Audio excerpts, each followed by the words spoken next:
Olá, meu caro aluno, tudo bem? Meu nome é Leônidas e você está no curso de Leitura e Interpretação de Textos. Pois bem, na aula anterior, nós dissemos que os clássicos são aqueles livros que constituem uma riqueza para quem os tenha lido e amado. E também os clássicos são livros que exercem uma influência particular quando se impõem como inesquecíveis e também quando se ocultam nas obras das memórias. E uma coisa interessante que eu disse na aula anterior foi esta afirmação aqui do professor Ítalo Calvino. Portanto, usar o verbo ler ou o verbo reler não tem muita importância. Pode até gerar uma dúvida, né? Mas como assim, professor? Usar o verbo ler ou reler não tem muita importância? Não tem muita importância quando você não dá a importância devida à leitura do clássico que você faz. Porém, quando você dá importância a estes dois verbos, ler e reler, traz uma importância tamanha para você que nunca mais você consegue entender e compreender da mesma maneira a leitura que você faz desses clássicos. E eu citei alguns clássicos que eu, particularmente, professor Leônidas, li e reli, leio e releio, como O Pequeno Príncipe, de Antoine Saint-Exupéry, 20 Mil Léguas Submarinas, de Jules Verne, um clássico também que eu já li e reli várias vezes em diferentes períodos da minha vida, né, o do Lima Barreto, a Nova Califórnia, e também, né, de Machado de Assis, né, o Dom Casmurro. Então são leituras que eu fiz em vários momentos da minha vida, né, principalmente os clássicos de literatura de ficção científica, mas os clássicos da literatura brasileira de uma forma geral. Estes dois livros, né, na verdade, um é um conto do Lima Barreto e o livro, né, o Dom Casmurro, são situações, na verdade, que eu os li, que a minha percepção, né, enquanto adolescente, enquanto jovem, enquanto adulto, mudou completamente. Não somente a questão individual, mas social. Disse a aula anterior. E nesta aula, para fazer uma ponte, nesta aula, eu quero trazer aqui algumas reflexões para vocês, meus caros alunos, minhas caras alunas, sobre por que ler os clássicos, na seguinte maneira. De fato, olha que interessante, de fato, poderíamos, vamos colocar no futuro, né? Nós poderíamos dizer, num futuro pretérito, né? Um futuro até mais distante, mas traremos este futuro para nós para tornar presente esta compreensão e a leitura destes clássicos, né? E em como podemos interpretar estes clássicos. Primeiro ponto, toda releitura de um clássico é uma leitura de descoberta como a primeira. Olha que interessante, na aula anterior eu disse, né, que quando eu li pela primeira vez o 20 Mil Léguas Submarinas, tinha lá 12 anos, eu achava fantástico a visão de um submarino autônomo no século XIX, porque isso nem se passava na cabeça ou pela cabeça de um cientista mais brilhante que poderia existir à época, ou um físico, ou um engenheiro metalúrgico, um engenheiro mecânico. Quando eu o li, quando eu tinha 19 anos, 18 para 19 anos, já tive uma outra percepção, comecei a enxergar o porquê o capitão deste submarino, o Nemo, se afastara da sociedade de terra firme. E quando eu o li novamente, há 2 anos atrás, eu já tive uma outra percepção, porque a leitura daquele adolescente de 12 anos e aquele jovem de 19 também já veio. Vieram essas leituras. E para complementar a leitura que eu fiz há 2 anos atrás, junto com os meus alunos, né, na escola qual eu dou aula. E quando ele fala, né, o professor Ítalo Calvino fala nesse ponto, toda releitura de um clássico é uma leitura de descoberta, porque novas descobertas, novas percepções e compreensões você acaba tendo. Um outro ponto interessantíssimo, Um clássico é um livro que nunca terminou de dizer aquilo que tinha que dizer. Ou seja, ele sempre tem algo novo. Ele não é uma página fechada hermeticamente. Ele é plurissignificativo. Ele sempre tem algo a te dizer. A cada leitura, a cada análise, a cada anotação que você faz em um papel. E é isso que é o interessante. E toda a primeira leitura, né, de um clássico é, na realidade, uma releitura. É uma releitura e uma nova descoberta. E com isso, os clássicos, né, são aqueles que chegam até nós trazendo consigo marcas das leituras que precederam a nossa, atrás de si. Vamos entender isso daqui. Os clássicos são aqueles livros que chegam até nós trazendo consigo as marcas das leituras que precederam. Como assim? A marca das leituras que o precederam.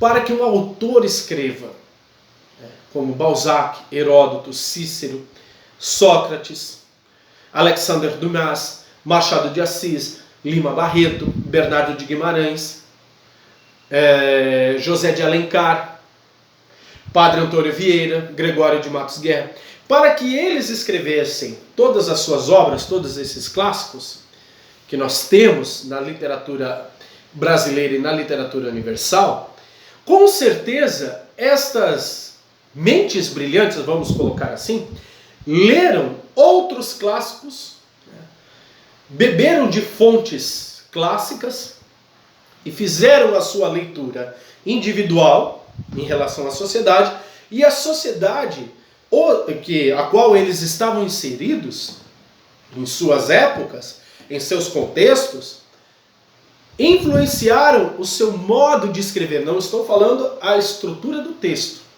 mas sim o conteúdo, os assuntos e os temas nos quais eles se debruçam ou se debruçaram para escrever. Por exemplo, Gregório de Matos Guerra, por que ele é chamado, alcunhado de Boca do Inferno? Porque ele tratava de temas da sociedade de forma satírica. Aonde nós vemos isso? Aquilo ali, a sátira dos costumes. Um pouquinho mais atrás, Gil Vicente, lembra lá a trilogia das barcas? O Alto da Barca do Inferno, da Anunciação e da Glória. O Alto da Barca do Inferno, olha que interessante, Ariano Suassuna bebe desta fonte para escrever o Alto da Compadecida. Interessantíssimo, né? Na literatura infanto-juvenil, o famoso Percy Jackson, e o primeiro volume dele, A Saga dos Olimpianos, a famosa cena do barqueiro. Por que o barqueiro? O rio Aqueronte, o Caronte sobre o rio Aqueronte. De onde ele tirou? Dos mitos clássicos, descrito pelos filósofos gregos, até pré-socráticos. Então, todo clássico, ele é uma fonte, uma fonte, quando se diz inesgotável, por quê? Ele bebe de outras fontes, através das suas percepções, eles trazem as origens dessas leituras que eles são submetidos. Quando eu falo submetidos, são os seus autores são submetidos. Por exemplo, nós temos lá a Comédia da Vida Privada, fantásticos textos, as crônicas de Nelson Rodrigues sobre a Comédia da Vida Privada. Aonde, ou seja, no sentido de lugar que ele bebe, a fonte, Balzac, os estudos de Freud, Sigmund Freud, sobre as relações entre pai e filho, mãe e filho, tantas outras, mas aqui eu cito essas duas principais. Então, olha que interessante, quando fala trazendo consigo as marcas destas leituras, é exatamente isso, as origens que os autores desses clássicos leem, como essas leituras como sendo as suas origens, e eles são influenciados por essas leituras, E com certeza o seu modo de escrever o conteúdo, o tema, os temas, os conteúdos, são igualmente influenciados por essas leituras que os fizeram, né, que eles os fizeram. Isso vale, olha que interessante, e deixaram na cultura ou nas culturas que atravessaram. Então, por exemplo, Gil Vicente deixou lá, né, a sua trilogia das barcas. Olha quantas pessoas não leram, ou quantos autores não leram. Gregório de Matos Guerra, podemos citá-lo. Você olha lá, nas obras de Gregório de Matos Guerra, influências claras das obras de Gil Vicente, a trilogia das barcas. Quando você lê, por exemplo, os sermões do Padre Antônio Vieira, anteriormente, olha os sermões de José de Anchieta, os escritos de José de Anchieta. Olha os escritos de São Tomás de Aquino, de Santo Agostinho. Tem muitas influências dele. E são clássicos e mais clássicos, e que são fontes de influência para Antônio Vieira, José de Anchieta, São Tomás de Aquino, Santo Agostinho e tantos outros. Ou simplesmente na linguagem ou nos costumes. Por exemplo, quando você olha lá os clássicos, né, que são as trilogias, né, ou a trilogia das barcas de Gil Vicente, então olha lá, na linguagem ou no costume. Por quê? Qual costume que aí vem a pergunta, quais os costumes ou qual costume Gil Vicente quer analisar, quer mostrar? Contemporâneo a ele, por exemplo, Rabelais, o que ele quer mostrar, analisar, quando eles fazem essa inversão social? Pararam para pensar? Leiam lá, releiam, por favor, a trilogia das barcas, o Alto da Barca do Inferno, da Anunciação, do Purgatório, né, ou a Anunciação, o Alto da Barca da Glória, o Alto da Barca do Céu. Releia. E leia e releia, por favor, o Alto da Compadecida, e vocês verão como que se encaixam, meus caros alunos, esta é a leitura do Alto da Compadecida com a trilogia das barcas de Gil Vicente. Um exemplo aqui analítico que eu estou dando a vocês. Então nós temos não somente a leitura desses clássicos, esses clássicos vêm com a leitura dos costumes sociais, individuais, das épocas que eles são escritos. Isso vale, né, para os clássicos antigos quanto para os modernos. Por exemplo, se eu leio a Odisseia, eu estou lendo o texto de Homero. Mas não posso esquecer que tudo aquilo que as aventuras de Ulisses passaram a significar durante os séculos, e também não posso deixar de perguntar-me se tais significados estavam implícitos no texto ou são incrustações conforme deformações ou dilatações. Como eu acabei de dizer, então essa informação aqui, e de forma afirmativa, vem ratificando aquilo que acabamos de analisar. E olha, uma outra coisa interessante também. A leitura de um clássico deve oferecer-nos alguma surpresa em relação à imagem que deles tínhamos. Então, quando sempre lemos os clássicos, a surpresa em relê-los ou lermos em uma outra circunstância que não é aquela primeira, sempre traz algo novo. Por exemplo, se você lê hoje Memórias Póstumas de Brás Cubas, com certeza a sua percepção e compreensão será totalmente diferente quando você leu, por exemplo, na sua adolescência. Foi somente para fazer uma prova, né? Por isso, nunca será demais recomendar a leitura direta dos textos originais. Sempre recorram aos textos originais, para que as suas análises sejam pautadas em fontes primárias. Olha que interessante. Sempre leiam os originais. Tentem ler os originais. Quando eu digo originais, se você não tem a condição de ler na língua original, mas sempre a primeira ou a segunda edição, né, de uma tradução. Por exemplo, você vai ler lá 20.000 Léguas Submarinas, Júlio Verne, ele é francês. Se você não tem o domínio da língua francesa, a leitura, leia, né, tente ler as edições que, não vou dizer a primeira ou a segunda, porque já é uma obra traduzida há muito tempo, mas leia sempre as edições mais clássicas, né? E outras obras, né, que você tente ler o mais aproximado possível daquilo que está, no caso, uma obra clássica que não é da tua língua original, no caso a língua portuguesa. Sempre tente achar boas traduções que se aproximem do original, tá ok? Olha que interessante.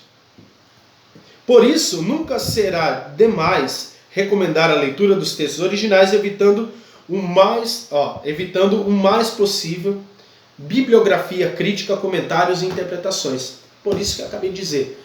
Sempre procure o mais próximo possível uma tradução ao original, o mais fiel possível ao original, tá? E com isso, um clássico é uma obra que se provoca incessantemente uma nuvem de discursos críticos sobre si, mas continuamente as repele para longe. Como assim? Vamos entender isso. Clássico é uma obra que provoca incessantemente uma nuvem de discursos críticos, ou seja, uma nuvem de análise. Com isso, o que podemos entender aqui, meus caros alunos? Os clássicos sempre têm inúmeras análises. Por exemplo, quando nós, novamente citando aqui, lemos Machado de Assis, temos inúmeras análises, hipóteses, interpretações, compreensões de uma ou várias obras de Machado de Assis, tanto o seu período mais romântico quanto o seu período realista, por vezes até naturalista. Porém, estas análises são feitas por pessoas como eu, você, professores, literários, literatos, críticos literários. Mas quando você lê o original, você não lê críticas de terceiros, né? Ou seja, olhares de terceiros, você forma a sua releitura, ou a tua leitura ou releitura, de forma, digamos assim, primária. A partir desta leitura que você faz, você tem uma compreensão sobre ela, e com isso, você não digamos assim, ruim você procurar outras leituras que se diz a respeito de uma obra do Machado de Assis, um clássico do Machado de Assis. Mas o interessante é você fazer a tua leitura antes de ler estas críticas, antes de ler comentários, entendimentos, interpretações e compreensões sobre esta obra. Por exemplo, você encontrará inúmeras críticas, interpretações, compreensões, né, da Memórias Póstumas de Brás Cubas, Machado de Assis. Mas o que é interessante, quando diz aqui, mas continuamente as repele para longe. Ou seja, é você ler e entender por si só. Fazer a tua análise, a tua interpretação e compreensão por si só, primeiramente. Quando eu falo as repele para longe, ou seja, o original sempre será o original. Como assim, professor? Ele sempre será uma fonte inesgotável de interpretações, compreensões, análises e críticas. E com isso, o que acontece? Ele sempre se mantém fiel às ideias que são postas, são colocadas, né, de forma que você amplie o seu horizonte de compreensão cada vez que você lê este clássico. E olha só, e os clássicos não necessariamente nos ensinam algo que não sabíamos.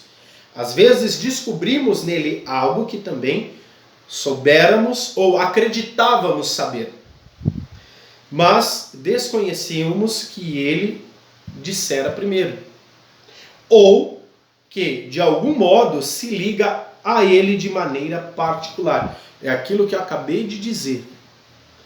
Clássico, gente. Nós sempre pensamos, ele sempre está dizendo algo que eu entendo todas as vezes. Não. Nós pensamos isso por conta do senso comum, né? Mas quando nós passamos para o senso incomum, ou seja, analisamos ele de forma como se deve ser analisada, olha que interessante, sempre descobrimos algo que sempre soubéramos ou soubéssemos. E nós acreditávamos saber, ou seja, o nosso horizonte muda. Por isso que ele diz aqui, né? Mas continuamente repele essas análises para longe, ou seja, clássico, novamente digo, você sempre lê, né? Você sempre lê ele antes de qualquer análise de terceiros. Começa a fazer esse exercício. Para concluir essa aula, eu quero dizer este exercício a você. Ao invés de você pegar um clássico, por exemplo, do Machado de Assis, Memórias Póstumas de Brás Cubas, Dom Casmurro, A Mão e a Luva, Helena, Memorial de Aires, o que você pode fazer? Leia-o. Por exemplo, pegue lá A Mão e a Luva, do Machado de Assis, que é a fase romântica dele. Leia sem antes ler uma crítica, um resumo de alguém que já o tenha feito antes esta leitura. Leia você, tire suas conclusões, interpretações e compreensões. Aproveite o que foi colocado nas aulas anteriores. Leia você. E com isso, você pode achar numa primeira leitura que você entende o que se diz nesta obra, mas com o desenrolar da obra, você abre o seu horizonte de percepção. Abre o seu horizonte de compreensão. Vai aí um exercício. Leia A Mão e a Luva, do Machado de Assis, que vocês verão o quão é impressionante o lado, né, dessa estrutura romântica que o Machado de Assis traz para nós. A Mão e a Luva. Fica aí um exercício para você. Ler, entender e compreender A Mão e a Luva. É um clássico da literatura brasileira, um clássico da literatura machadiana. Por quê? Dentro do senso comum, nós sempre lemos lá Memórias Póstumas de Brás Cubas, Dom Casmurro. Agora, que tal você ler uma obra clássica, de um autor clássico, totalmente diferente, uma proposta, uma pegada totalmente diferente daquilo que estamos acostumados. Meu caro aluno, minha cara aluna, espero que você tenha entendido e compreendido esta aula e faça esse exercício a qual eu proponho. Ler A Mão e a Luva, de Machado de Assis. Muito obrigado, pessoal. Até a próxima aula.